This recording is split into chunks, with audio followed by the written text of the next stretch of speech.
Russian president Vladimir പുടിൻ്റെ ഉച്ചകോടിയിലെ നിബന്ധനകൾ Ukraine president തള്ളിയെന്ന വാർത്ത വരുന്നുണ്ട്. റഷ്യ വൻ ശക്തിയായിരിക്കെ യുക്രൈൻ കരാർ അംഗീകരിക്കുന്നതാണ് നല്ലതെന്നാണ് അമേരിക്കൻ പ്രസിഡന്റ് ഡൊണാൾഡ് ട്രംപ് ഉപദേശിച്ചത്. എന്നാൽ സെലൻസ്കി ഇതൊന്നും അംഗീകരിക്കാൻ തയ്യാറല്ല. ഈ അവസരത്തിൽ ഈ അന്താരാഷ്ട്ര പ്രതിഫലനം ഈ കാര്യത്തിൽ എന്തുണ്ടാകും എന്നറിയാൻ പി ജെയിംസ് തത്സമയം ചേരുന്നു. James, good morning. Good morning S K. Hi. ജെയിംസിന്റെ കുടുംബമൊക്കെ പഴയ കൃഷിക്കാരൊക്കെ ആണല്ലോ.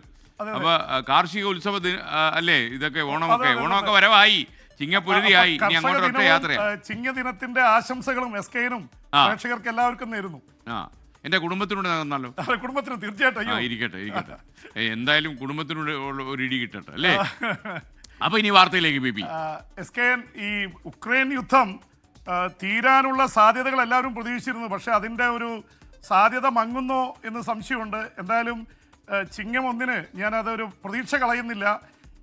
ഡൊണാൾഡ് ട്രംപ് വൊളഡിമിർ സെലൻസ്കിയെ വിളിച്ച് പറഞ്ഞു, പുടിൻ ഉച്ചകോടിയിൽ പറഞ്ഞിരിക്കുന്നത് ഡോണറ്റ്സ്ക് എന്ന് പറയുന്നത് കിഴക്കൻ ഉക്രൈനിലെ 2 പ്രദേശങ്ങളിൽ ഒരു പ്രവിശ്യയാണ് ഡോണറ്റ്സ്ക്.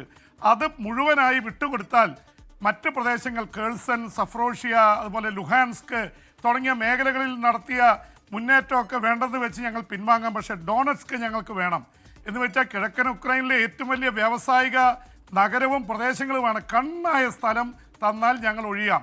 എന്തായാലും വൊളഡിമിർ സെലൻസ്കി ട്രംപിനോട് പറഞ്ഞു അത് സ്വീകാര്യമല്ല, അങ്ങനെ ഒരിക്കലും സമ്മതിക്കാൻ പറ്റില്ല.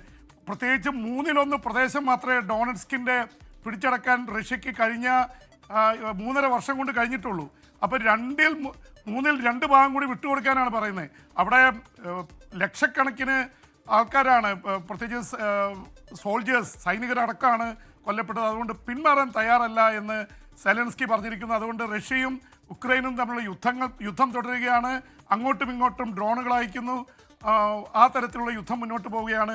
ആകെ ഒരു ആശ്വാസമുള്ളത്, സെലൻസ്കി നാളെ ട്രംപിനെ കാണാൻ വൈറ്റ് ഹൗസിൽ എത്തുന്നുണ്ട്.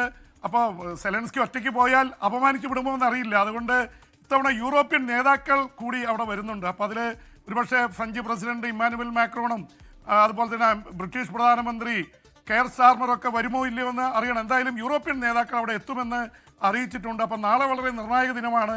ട്രംപിന് വാശി പിടിപ്പിച്ച് ട്രംപ് പറഞ്ഞൊരു വാക്ക് വളരെ പ്രധാനമാണ് എസ് കെ.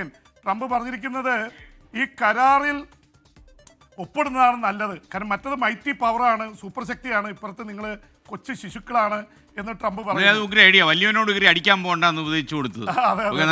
ലോകത്തെവിടെയായാലും ഏത് സമയത്തും 24 വാർത്തകളും ഓഗ്മെന്റഡ് റിയാലിറ്റി പാക്കേജുകളും എക്സ്പ്ലെയിനറുകളും വിശദമായി കാണാൻ ഞങ്ങളുടെ യൂട്യൂബ് ചാനൽ നിങ്ങൾക്ക് സബ്സ്ക്രൈബ് ചെയ്യാം.